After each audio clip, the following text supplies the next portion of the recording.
De empezar con una hermosa leyenda, vamos a conocer qué es una leyenda.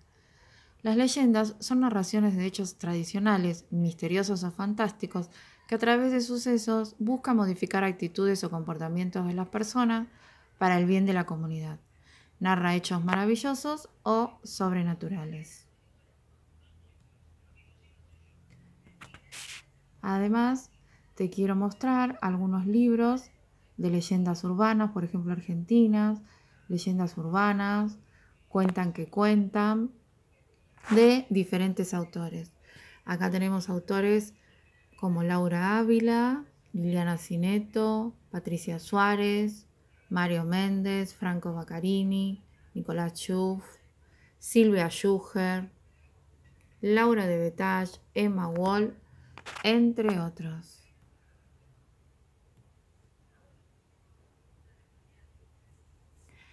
Acá te voy a compartir la biografía de Mario Méndez. ¿Por qué? Porque la historia que vamos a leer es de Mario Méndez y tenemos que saber un poquito del autor.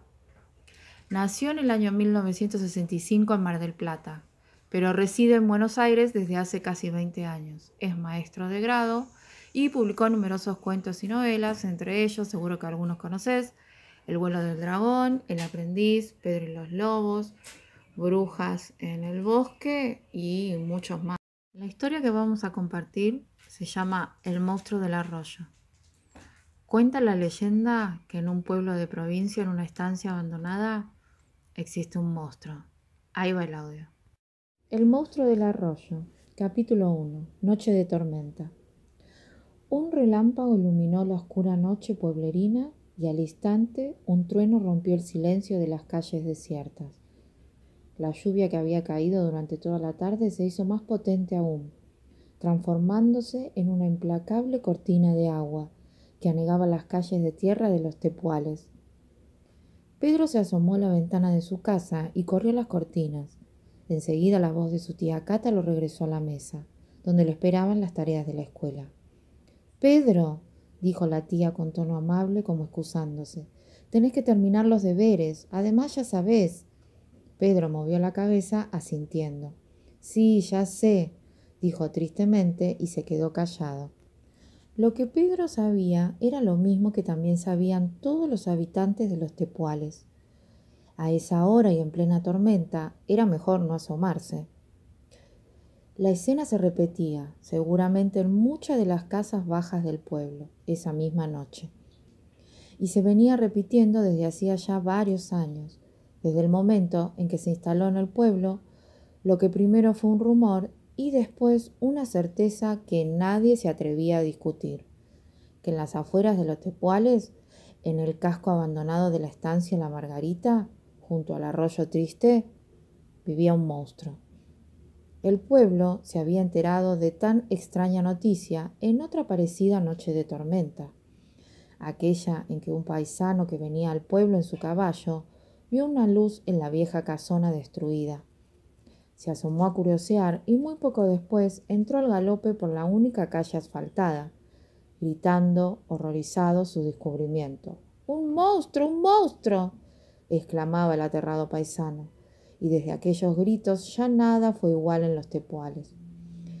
La noticia que había traído aquel paisano asustado enseguida se hizo verdad entre los vecinos supersticiosos, que muy pronto sacaron a relucir las leyendas más antiguas.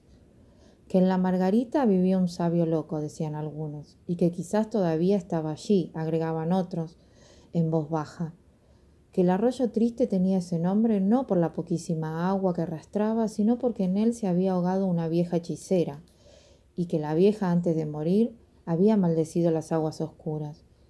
O que la Margarita no se vendía no por problemas de sucesión, como argumentaban los abogados, sino porque el dueño, que suponían sabía lo del sabio loco o lo de la vieja hechicera, no quería hacerse cargo de la suerte de los futuros ocupantes.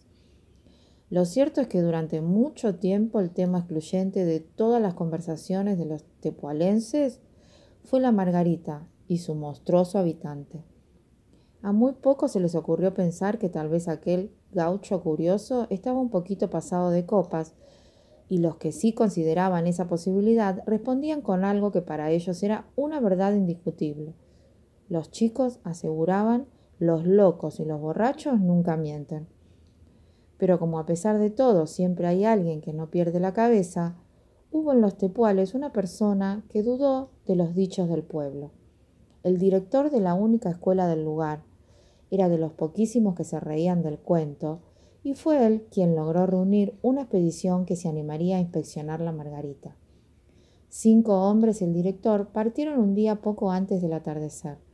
Recorrieron la estancia abandonada y entraron a la vieja casona cuando ya oscurecía.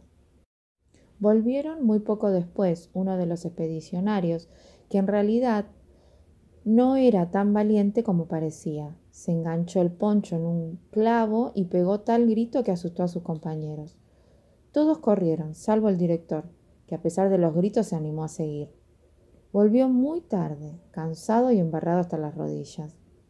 En el bar del pueblo lo esperaban sus compañeros y muchos vecinos. Él les dijo que no había visto ningún monstruo, aunque agregó que en el fondo de la casa le había parecido ver una luz y que al acercarse la luz se había apagado. «Un relámpago», aseguró, pero ya era tarde.